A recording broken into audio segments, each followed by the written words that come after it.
وَإِذْ نَادَى رَبُّكَ مُوسَىٰ أَنِ ائْتِ الْقَوْمَ الظَّالِمِينَ قَوْمَ فِرْعَوْنَ أَلَا يَتَّقُونَ۔ اور وہ واقعہ بھی قابل ذکر ہے جبکہ آپ کے پروردگار نے موسیٰ علیہ السلام کو آواز دی کہ آپ ظالم قوم کے پاس جائیں کہ وہ فرعون کی قوم ہے۔ کیا وہ غضب الہی سے بے خوف و بے پرواہ ہو چکے ہیں؟ یہاں سے تقریباً 3 رکوع تک حضرت موسیٰ علیہ السلام کا واقعہ تفصیل کے ساتھ تذکرہ ہو رہا ہے۔ اس کی وجہ یہ ہے کہ قوم موسیٰ امت محمدیہ سے بہت سے معاملات میں ایک دوسرے کے ساتھ مشتبہ ہے، ایک دوسرے کی بہت سی عادتیں اس میں مختلف ہیں۔ اس وجہ سے موسیٰ علیہ السلام کی قوم کا واقعہ قرآن میں اگر آپ دیکھیں تو بہت سے مقامات پر مختلف انداز میں اللہ تعالیٰ نے اس کو بیان فرمایا ہے تاکہ ان کی حالات اور ان کے احوال سن کر عبرت ہو امت محمدیہ کو۔ آگے بھی سورہ قصص پارہ 20 میں تفصیل کے ساتھ حضرت موسیٰ علیہ السلام کا تذکرہ آ رہا ہے، اور اس میں جو ہے اللہ تعالیٰ کی طرف جو موسیٰ علیہ السلام کو نبوت سے سرفراز کیا گیا تھا اس کا تذکرہ آ رہا ہے کہ مدین سے جب وہ واپس ہو رہے تھے اپنے اہلیہ کے ساتھ تو راستے میں جب سردی کافی تیز پڑ رہی تھی اور انہیں سینکنے کی ضرورت تھی اور جو ہے گرمی کی ضرورت تھی، تو کوہ طور کی طرف انہوں نے جب دیکھا کہ ایک آگ نظر آ رہی ہے تو وہاں پر کوہ طور کی جانب وہ چل پڑے، تو وہاں پر ندائے غیبی آئی اللہ کی طرف سے کہ اے موسیٰ میں ہی اللہ ہوں، اور پھر ان کو سرفراز کیا گیا نبوت سے اور حکم دے دیا گیا کہ اس ظالم قوم کے پاس آپ جائیے، وہ ڈر نہیں رہا ہے اور اس کو اللہ سے ڈرائیے۔ قوم فرعون کا تذکرہ، پھر قوم فرعون بھی کہہ دیا اس کو وضاحت کے ساتھ، قال ربی انی اخاف ان یکذبون۔ موسیٰ علیہ السلام نے عرض کیا کہ اے پروردگار میں ڈرتا ہوں کہ وہ مجھے جھٹلا دیں گے، میری نبوت کو تسلیم نہ کریں گے۔ وَيَضِيقُ صَدْرِي وَلَا يَنْطَلِقُ لِسَانِي فَأَرْسِلْ إِلَىٰ هَارُونَ۔ اور میرا دل تو گھٹنے لگتا ہے، میری زبان بھی صاف نہیں چلتی،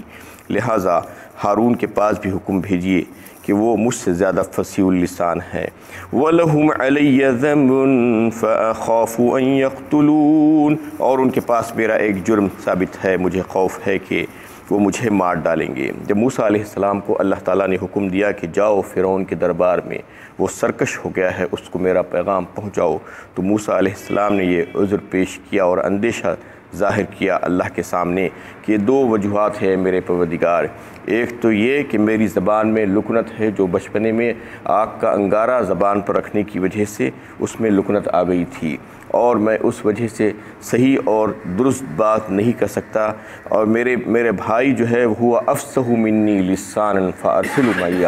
کہا کہ میرا بھائی جو ہارون ہے اس کے پاس بھی اگر آپ وہی بھیجیں اور اس کو بھی نبوت سے سرفراز کر دیں تو وہ میرا معاون اور مددگار ہو سکتا ہے، وہ مجھ سے زیادہ فصیح اللسان ہے۔ اور دوسرا عذر انہوں نے یہ پیش کیا کہ اس قوم کے ایک آدمی کو میں نے غلطی سے قتل کر دیا تھا، تو اس کا قتل کا ذمہ میرے ذمے ہے، اور مجھے ڈر ہے کہ میں اگر وہاں پر جاؤں گا تو میرے تبلیغ کرنے سے پہلے وہ مجھے مار ڈالیں گے اور میری بات نہیں سنیں گے۔ قال کلا فاذهبا بآیاتنا انا معکم مستمعون۔ اللہ تعالیٰ نے فرمایا ایسا ہرگز نہ ہوگا، لہٰذا تم دونوں موسیٰ و ہارون ہمارے معجزات کے ساتھ چلے جاؤ، ہم تمہارے ساتھ ہیں، وہاں ہونے والی گفتگو سنتے رہتے ہیں۔ اور پھر جیسا کہ موسیٰ علیہ السلام نے خواہش کی تھی اللہ تعالیٰ سے کہ میرے بھائی کو بھی نبی بنا دیجئے، تو اللہ تعالیٰ نے اس خواہش کا احترام کیا اور ہارون علیہ السلام کو بھی نبوت سے سرفراز کر دیا۔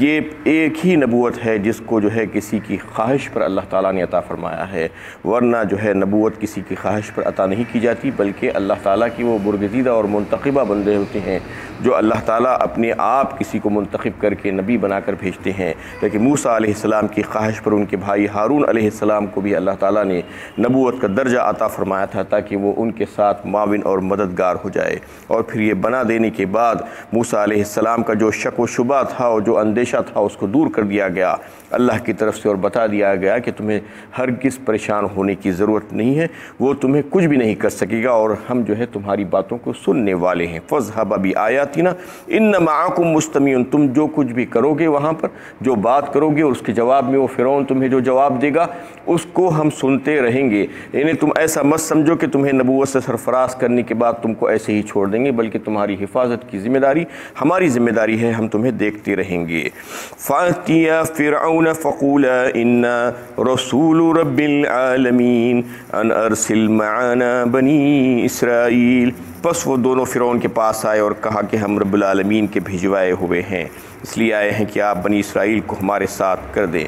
اور پھر دونوں بھائی مل کر فرعون کے دربار میں گئے اور جا کر اللہ تعالیٰ کا پیغام انہوں نے سنایا، اور کیا کہہ کر سنایا کہ سب سے پہلے کہ ہم رب العالمین کی طرف سے آئے ہوئے، ہم کوئی ایسے ویسے نہیں ہیں، بلکہ ہم اس اللہ کے، اس رب کے جو ساری دنیا کا پالنہار ہے، پالنے والا ہے، پیدا کرنے والا اور پرورش کرنے والا ہے، اور عدم سے وجود میں لانے والا اور ناقص سے پال کر کمال تک پہنچانے والا، ساری انسانیت کو، ساری کائنات کے لوگوں کو ہم اس کی طرف سے اس کے ریپریزنٹیٹیو بن کر آئے ہیں، اس کے رسول اور نبی بن کر آئے ہیں، اپنی مرضی سے نہیں آئے ہیں بلکہ اس اللہ، اس رب کی مرضی سے ہم تمہارے پاس آئے ہیں۔ ان ارسل معنا بنی اسرائیل، لہٰذا آپ بنی اسرائیل کو ہمارے ساتھ بھیج دیجئے۔ یہ کیا بات تھی کہ بنی اسرائیل جو قوم تھی اس کو فرعون کی قوم نے انہیں غلام بنا کر رکھ لیا تھا تقریباً 400 سالوں سے۔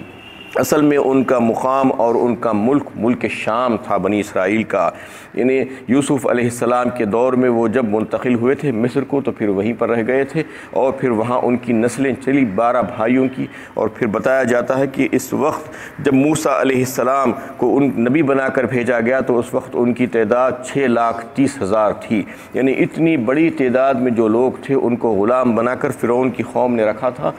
اور پھر ان سے مختلف قسم کے کام لیا کرتا تھا اور ان کو چھوڑتا بھی نہیں تھا کہ وہ اپنے ملک کو واپس چلے جائیں، لیکن اللہ تعالیٰ نے ان سے وعدہ دیا تھا ان کو کہ ہم تمہیں تمہارا ملک دلائیں گے، ملک شام۔ اس لیے موسیٰ علیہ السلام اور ہارون علیہ السلام کو نبی بنا کر ان کے پاس بھیجا گیا اس کے دربار میں، اور اس سے کہلوایا گیا اللہ کا پیغام کہ تم جو ہے اس بنی اسرائیل قوم کو چھوڑ دو اور آزاد کر دو، تمہیں جو ہے یہ کوئی حق نہیں پہنچتا کہ ان کو غلام بنا کر رکھیں۔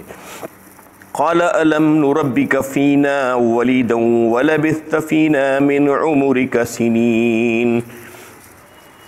اور فرعون نے موسیٰ سے کہا کیا ہم نے شیر خوارگی کی حالت میں تمہاری پرورش نہیں کی تھی جبکہ تم دودھ پیتے تھے، اور تم نے اپنی عمر کا بیشتر حصہ ہم میں گزارا؟ وَفَعَلْتَ فَعَلْتَكَ الَّتِي فَعَلْتَ وَأَنْتَ مِنَ الْكَافِرِينَ، اور تم نے وہ کچھ کیا جو تمہیں کرنا تھا اور تم بڑے ہی احسان فراموش ہو۔ قَالَ فَعَلْتُهَا إِذًا وَأَنَا مِنَ الضَّالِّينَ، موسیٰ علیہ السلام نے کہا ہاں وہ حرکت مجھ سے ناگہانی سرزد ہو گئی تھی اور میں ان خطا کاروں میں ہو گیا جو عمدن خطا نہیں کیا کرتے۔ جیسے ہی جو ہے موسیٰ علیہ السلام نے اللہ کا پیغام فرعون کے دربار میں پیش کیا تو فرعون تل ملا گیا، اور اس جیسا کہ جو ہے دنیا میں بھی ہوتا ہے کہ اگر کوئی لاجواب ہو جائے، کسی کا جواب نہ دے سکے تو کیا کرتے ہیں، پرسنل ریمارکس کرنا شروع کر دیتے ہیں، یعنی ان کے اوپر ذاتی حملے۔ موسیٰ علیہ السلام کے اوپر 2 سوالات اس نے جڑ دیے۔ سب سے پہلا یہ کہ اچھا تم وہی ہو کہ جن کو ہم نے تمہیں جو اپنے دربار میں پالا تھا، پوسا تھا اور تمہاری پرورش کی تھی، تم دودھ پیتے بچے تھے، تم ہماری روٹیوں پہ پلے پڑے ہو اور آج ہمارے سامنے ہمیں آنکھیں دکھا رہے ہو؟ یہ پہلا سوال اس نے کر دیا، کیونکہ یہاں سے جانے کے بعد تقریباً 10 سال گزر چکے تھے۔ موسیٰ علیہ السلام مدین میں رہ کر پھر سے واپس آئے تھے، اور وہ جوانی کا وقت تھا، انہیں چہرے بدل جاتے ہیں، اس لیے پہلے تو پہچان نہیں پایا۔ جب یہ واقعہ پیش کیا گیا تو جب کہنے لگا صورت کو دیکھ کر کہ اچھا تم وہی بچے ہو جو ہمارے دربار میں پلے بڑے تھے، ایک سوال تو اس نے یہ کیا، اور دوسرا سوال اس نے یہ کر دیا کہ تم نے ہمارے ایک آدمی کو قتل کر دیا تھا اور تم نے جو کرنا تھا وہ کر دیا تھا اور تم بڑے ہی احسان فراموش ہو، یعنی تم ہمارے پاس رہے پلے بڑے، ہمارا کھائے پیے، اور اس کے بعد ہمارے ہی آدمی کو قتل کر کے یہاں سے نکل گئے۔ اس پر جو ہے موسیٰ علیہ السلام نے اس کا انکار نہیں کیا، بلکہ جو ہے فوراً وہ اس کا اعتراف کر لیا۔ یعنی یہ نبیوں کی شان ہوتی ہے کہ کبھی بھی جھوٹ نہیں کہتی اور کبھی بھی دروغ گوئی سے بیان نہیں کرتے اپنے آپ کو، اور کہا کہ ہاں وہ حرکت مجھ سے ناگہانی سرزد ہو گئی تھی، میں اعتراف کرتا ہوں، لیکن وہ جو ہے عمدن میں نے نہیں کیا تھا، جان بوجھ کر نہیں کیا تھا، بلکہ غلطی سے وہ معاملہ ہو گیا تھا۔ اس کی تفصیل انہوں نے بتائی کہ میں جو ہے اس خپتی کو، جو خپتی جو ہے اسرائیلی پر ظلم کر رہا تھا، میں نے اس کو روکنے کی کوشش کری، اور جو ہے اس کا آغاز اچھی انداز میں کیا تھا، میں نے تو صرف اچھی نیت سے اس کو روکنے کی کوشش کی تھی، لیکن انجام برا ہو گیا۔ میں نے ایک مکہ مارا، اس کو مارنے کی غرض سے نہیں مارا تھا، ختم کرنے کی، لیکن وہ اس سے مر گیا، اس کا وقت آ گیا تھا۔ فَوَقَذَهُ مُوسَى فَقَضَى عَلَيْهِ، کہا اللہ تعالیٰ نے ایک مقام پر،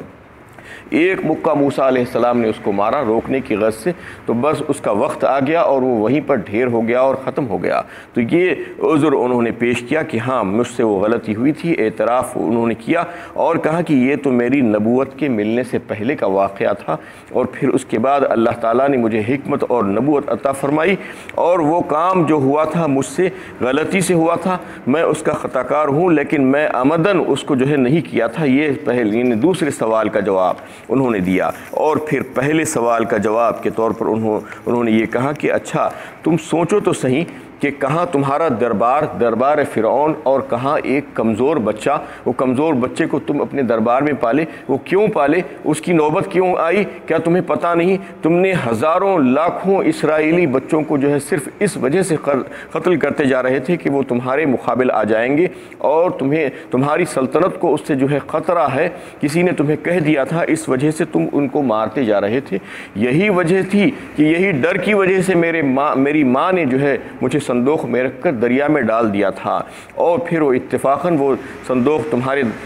محل کے پاس آ گیا، اور تم نے اس کو نکالا، اور اس ایک بچے کی پرورش تم نے کی۔ اور اللہ تعالیٰ یہ بتلانا چاہ رہے تھے تمہاری ظلم و زیادتی کو، یعنی ان کی حکیمانہ جو ہے سزا یہ تھی کہ وہی بچے کو جس کو تم جو ہے مارنے کے خاطر ہزاروں بچوں کو ختم کر دیے تھے، اسی بچوں کو تمہاری آنکھوں کے سامنے پالیں گے اور تمہارے محل میں پالیں گے، یہ اللہ تعالیٰ دکھلانا چاہ رہے تھے، اور انہوں نے یہ دکھلایا، اور یہ سزا تھی تمہاری اس جرم کی۔ تو اس وجہ سے تم نے ایک بچے کو پالا، ایک بچے کو پالنے کے بعد اتنا احسان جتا رہے ہو، جبکہ ہزاروں بچوں کو تم نے مار دیا، ہزاروں ماؤں کی گودوں کو تم نے اجاڑ دیا۔ فَفَرَرْتُ مِنْكُمْ لَمَّا خِفْتُكُمْ فَوَهَبَ لِي رَبِّي حُكْمًا وَجَعَلَنِي مِنَ الْمُرْسَلِينَ، اور جب مجھے تم سے خوف پیدا ہوا تو میں تم سے باہر نکلا، اس کے بعد میرے پروردگار نے مجھے علم نبوت سے سرفرازی بخشی اور مجھے پیغمبروں کے زمرے میں شامل فرمایا۔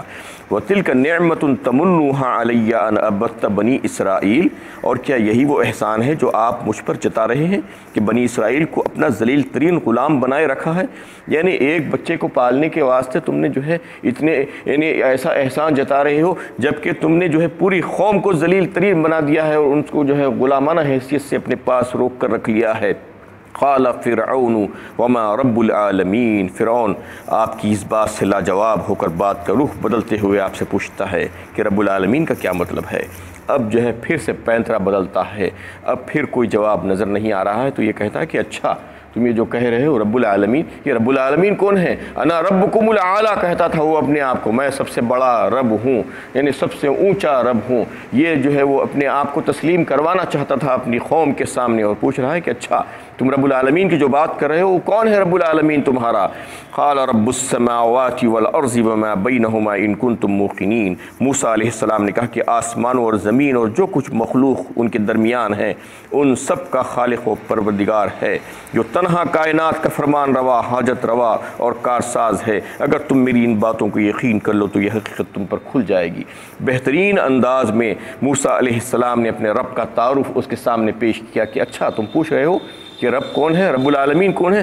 تو سنو، رب العالمین وہ ہے جو آسمانوں اور زمین کا رب ہے، جس نے آسمانوں اور زمین کی تخلیق کی ہے، اس کو پیدا کیا ہے، اس کے درمیان جو کچھ بھی اس کا رب ہے، اسی سے جو ہے حاجت روائی کی جاتی ہے، اسی سے کارسازی کے لیے پکارا جاتا ہے۔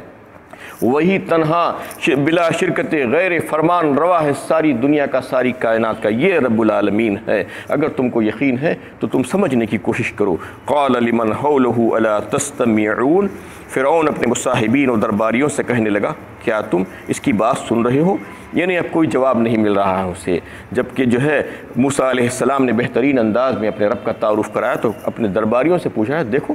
یہ بچہ کیا کہتا ہے، کیا بیوقوفی کی بات کہتا ہے، کیا تمہیں معلوم ہے یہ کیا کہہ رہا ہے، دیکھو تو صحیح۔ قال ربکم ورب آبائکم الاولین، سلسلہ کلام جاری رکھتے ہوئے موسیٰ علیہ السلام نے کہا وہ تمہارا بھی پروردگار ہے، تمہارے آبا و اجداد کا بھی۔ اور پھر سے اور ایک جملہ موسیٰ علیہ السلام نے کہہ دیا کہ تم کیا کہہ رہے ہو، نہ صرف وہ تمہارا رب ہے، تمہارا پروردگار ہے، تمہارا خالق ہے، تمہارا پالنے والا ہے، تمہارا پرورش کرنے والا ہے، بلکہ تمہارے آبا و اجداد جتنے بھی گزرے ہیں ان سب کا رب بھی وہی ہے، ایک ہی رب ہے، اس کے علاوہ اور کوئی رب نہیں ہے، وہی تمہارا رب اور تمہارے آبا و اجداد کا رب۔ قال ان رسولکم الذی ارسل الیکم لمجنون، فرعون نے بنی اسرائیل سے کہا کہ یقیناً تمہارا رسول جو تمہاری طرف بھیجا گیا ہے دیوانہ ہے۔ اب کچھ بات سمجھ میں نہیں آ رہی، کہہ رہا ہے کہ یہ دیوانہ ہے، یہ